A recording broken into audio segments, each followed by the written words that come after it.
ये भी हम भारत की तरफ से स्ट्रैटेजी पहली बार नहीं देख रहे हैं। इससे पहले भी मैच में आपने विटनेस किया था कि वो बहुत जल्दी जल्दी अपने बॉलर्स को चेंज कर रहे थे।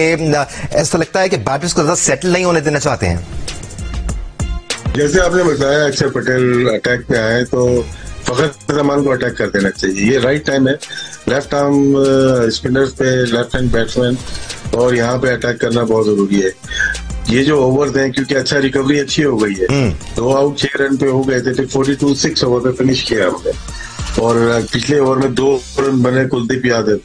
उनको विकेट नहीं देनी, बस अब ये ध्यान में होना चाहिए। और अक्सर राशिद लतीफ साहब आप कह रहे थे उनको विकेट नहीं देनी है, और इसी दौरान फखर जमान अटैक करने गए बिल्कुल उसी तरह जिस तरह आप चाह रहे थे, लेकिन पूरी तरह से मिडल नहीं कर पाए। बॉल हवा में उछली और लॉन्ग ऑन पर एक आसान कैच देकर फखर जमान भी अब पवेलियन वापस लौट रहे हैं। 15 गेंदों पर 17 रन बनाकर फखर जमान अब वापस पवेलियन लौट रहे हैं। इस तरह पाकिस्तान की 8वें ओवर में तीसरी विकेट भी गिर गई है। पाकिस्तान ने अब तक 45 रन बनाए हैं। अब से कुछ देर पहले अक्षर पटेल को अटैक में लाया गया, ये उनका पहला ओवर है और फौरन अटैक करने गए Fakhar Zaman. That was the right way to go, लेकिन सही तरह से कनेक्ट नहीं कर पाए और तिलक वर्मा ने एक आसान कैच लिया है, right technique, and he pocketed safely. इस तरह पाकिस्तान की तीसरी विकेट भी गिर गई। ये बड़ा नुकसान है राशिद लतीफ साहब पाकिस्तान के लिए, बिकॉज फखर जमान अब सेट हो चुके थे। उनसे हम एक्सपेक्ट कर रहे थे कि वो लंबा खेलेंगे।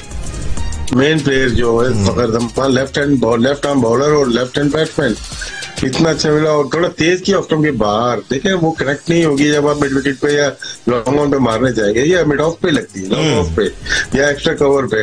हर चीज को, चले आउट हो गया, अभी क्रिटिसाइज नहीं कर रहा, लेकिन ये बहुत इंपॉर्टेंट विकेट मिली है इंडिया को, और यहाँ पे ये डिसाइड करता है मैच को। मोस्टली हमने जो देखा फखर जमान की बैटिंग, 2 ओवर जो बैटिंग करते हैं 15-15, 18-18 रन की अगर लेते थे तो वो फर्क पड़ता था। लेकिन अभी साहबजादा फरहान है, अभी उम्मीदें हैं हमारे पास और हमें एक लंबी इनिंग खेलनी है। अब ये देखना है कि कप्तान हमारे कितना टाइम लेते हैं, क्योंकि टाइम है नहीं। अब 8वां ओवर शुरू हो गया है, 8 के बाद जब 12 ओवर पे पहुंचेंगे तो आपकी 85 रन है, 82 रन है, वो हमें देखना पड़ेगा। और 100 रन हमारे कितने ओवर में होते हैं, और एक एंड से हमें मारना ही पड़ेगा। कुछ भी हो, वो टाइम निकल गया सर्वाइवल का, लेकिन अटैक आपको करना पड़ेगा। फखर ने किया, ठीक किया, अदरवाइज कोई चांस नहीं है। इतने बड़े मैच में आप डॉट बॉल या सिंगल से मैच को में आ नहीं सकते। पार्टनरशिप जरूर होनी चाहिए, लेकिन देखते हैं किस तरह से। कुलदीप यादव मेन है, आपने विकेट थ्रो की है एक तरह से अक्षर पटेल को देके, लेकिन कुलदीप यादव मैच को डिसाइड करने वाले बॉलर है वो तो। अगर कुलदीप यादव मैच को डिसाइड करने वाले बॉलर हैं तो दूसरी जानिब पाकिस्तानी कप्तान सलमान अली आगा इस वक्त साजिद फरहान को क्रीज पर ज्वाइन कर चुके हैं। मैच को डिसाइड करने वाले प्लेयर्स की बात हो रही तो साजिद फरहान अब सेटल हो चुके हैं। वो ऐसे प्लेयर हैं जो एक बार क्रीज पर जम जाएं तो बड़ी इनिंग्स खेलने की अहलियत रखते हैं और वो भी मैच का पासा पलट सकते हैं। पाकिस्तान को यहां पर न सिर्फ एक पार्टनरशिप की जरूरत है, बल्कि उसके साथ साथ पाकिस्तान को ओवर्स भी खेलने हैं, बगैर विकेट गवाए ओवर्स खेलने। पाकिस्तान जो 8 बैट्समैन खिलाता है राशिद लतीफ साहब, भी स्ट्रेटेजिक एक चाल ही है, क्योंकि ये पाकिस्तान को अलाउ करता है कि पाकिस्तान के टॉप ऑर्डर बैटर्स खुलकर खेल सकें। अगर ऊपर से 2-3 विकेट्स गिर भी जाती हैं तो पाकिस्तान अफोर्ड करता है कि वो खुलकर खेल सके, क्योंकि बैटिंग डीप जाती है।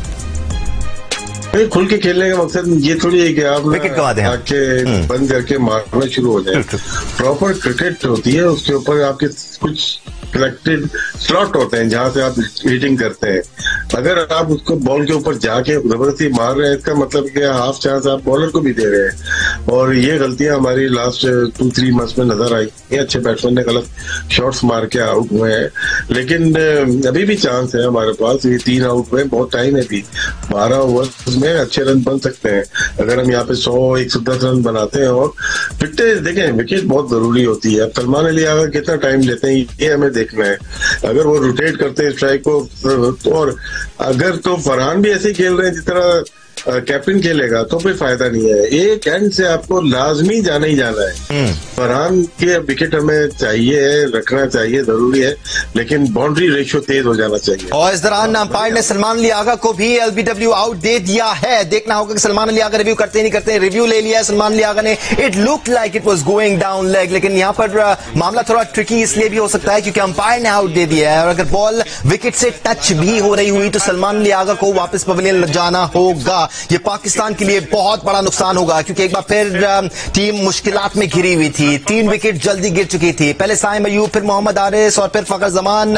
इसके बाद पाकिस्तान को जरूरत थी यहां पर एक अच्छी तेज पार्टनरशिप की। Varun Chakravarthy is mysterious option for India. Sweep करने गए थे यहां पर सलमान लियागा। देखना होगा कि बल्ले से कनेक्शन हुआ है या नहीं हुआ। It is close to the bat, umpire यकीनी तौर पर स्निकोमीटर से चेक भी करेंगे। ऐसा लगता नहीं है कि बॉल बल्ले से टच हुई है, तो यहां पर अगर सलमान लियागा को कोई चीज बचा सकती है तो वो ये है कि बॉल डाउन लेग चली जाए और विकेट से ना टकराए। टच भी होती है अगर बॉल विकेट से, तो सलमान लियागा को वापस पवेलियन लौटना होगा और पाकिस्तान को एक और भारी नुकसान उठाना होगा। इसके बाद अगर सलमान लियागा पवेलियन लौटते हैं तो हसन नवाज क्रीज पर आएंगे। It is not looking good and it is missing. Salman लियागा को सेकंड लाइफलाइन मिली है यहां पर पाकिस्तान के लिए। किस्मत मेहरबान, सलमान लियागा ने अच्छा रिव्यू लिया यहां पर और वो इस वक्त क्रीज पर जमे रहेंगे। बचत हो गई राशिद लतीफ साहब, क्योंकि यहां अगर सलमान लियागा आउट होते तो बड़ा मसला हो जाता पाकिस्तान के लिए। पाकिस्तान स्किपर जी मसला हो जाता है, लेकिन मुझे लग रहा है कि बॉल ना बैट के ऊपर भी टच हुई थी, थोड़ा मीटर में आया था पर हल्का सा आ गया था। लेकिन ये अच्छा हुआ कि बच गए, क्योंकि यहाँ पे विकेट गिरने के बाद मुश्किल हो जाती है। लेकिन यहाँ पे एक पार्टनरशिप बन सकती है और ये दोनों ही अच्छी पार्टनरशिप कर सकते हैं। अब आते ही साथ ब्लाइंड नहीं करें स्वीप, इतना नॉर्मल खेले, सामने वाले से हिट लगवाएंगे ना। आप तो गेम को लेके चलेंगे, अपनी इनिंग को बिल्ड कर ले पहले और full face of the bat के साथ आप खेले। फरहान खेल रहा है ना सामने, काफी देर से 8-9 ओवर है उसका वो, तो उसको बोलेंगे वो लेके चलेगा गेम। आप कप्तान हो, आप लीड कर रहे हो, फ्रंट से लीग आपको करना, आपको खिलवाना है अपने बैटर को। तो यहाँ पे अगर खुद स्वीप मार के अगर आउट होगी तो ये नादानी होगी, आपको टीम कॉस्ट कर जाएगी। और इस वक्त पाकिस्तानी एब्सोल्युटली राशिद साहब ब्रेक की तरफ भी जाना, और इस वक्त पाकिस्तानी बल्लेबाजों के पास सिर्फ एक ऑप्शन नहीं है, बाउंड्रीज का ऑप्शन नहीं। बल्लेबाजों को स्ट्राइक रोटेशन पर भी सोचना होगा, जैसे राशिद साहब कह रहे हैं। दूसरे एंड पर साजिदा फरहान मौजूद है, सलमान लियागा यहाँ पर स्ट्राइक रोटेट करके साजिदा फरहान को ऑन स्ट्राइक ला सकते हैं।